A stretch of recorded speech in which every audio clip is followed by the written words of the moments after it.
Hormuz প্রণালীতে মার্কিন helicopter বিধ্বস্তের জেরে টানা ২ দিন বন্দর আব্বাস সহ ইরানের একাধিক শহরে বিমান হামলা চালায় যুক্তরাষ্ট্র।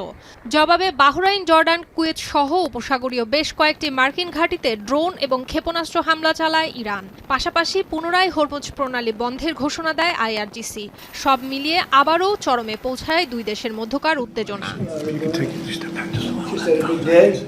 এমন পরিস্থিতিতে একটি চুক্তিতে পৌঁছানোর সম্ভাবনা থেকে আপাতত ইরানে মার্কিন হামলা পরিকল্পনা স্থগিতের কথা জানিয়েছেন প্রেসিডেন্ট ডোনাল্ড ট্রাম্প। তিনি আরও জানান, আগামী কয়েকদিনের মধ্যে ইরান যুক্তরাষ্ট্রের মধ্যে একটি চুক্তি স্বাক্ষর হতে পারে।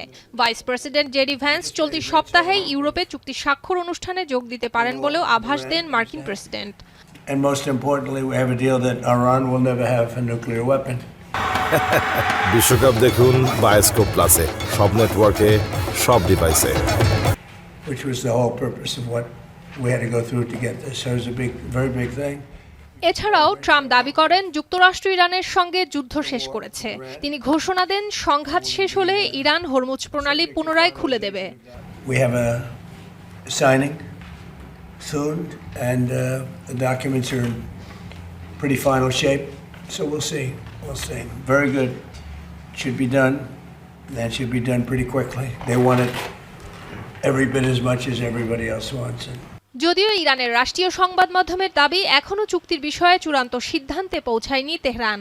পররাষ্ট্র মন্ত্রণালয়ের মুখপাত্র ইসমাইল বাঘাই মন্তব্য করেছেন, ইরান যুক্তরাষ্ট্র চুক্তি সংক্রান্ত খবরগুলো কাল্পনিক। যুদ্ধবিরতি এবং শান্তি চুক্তি কার্যকর করা নিয়ে যুক্তরাষ্ট্র বারবার অবস্থান বদলাচ্ছে বলে এই প্রক্রিয়া দীর্ঘায়িত হচ্ছে বলেও মত দেন তিনি। এর আগে ট্রাম্পের হামলার হুমকির পর গেল বুধবার স্থানীয় সময় মধ্যরাতে ইরানের বন্দরনগরী আব্বাস সহ কয়েকটি শহরে বিস্ফোরণের শব্দ শোনা যায়। পরে মার্কিন সেন্ট্রাল কমান্ড ইরানের একাধিক লক্ষ্যবস্তুতে হামলার কথা স্বীকার করে। সুলতানা দিনা, এখন বিশ্ব।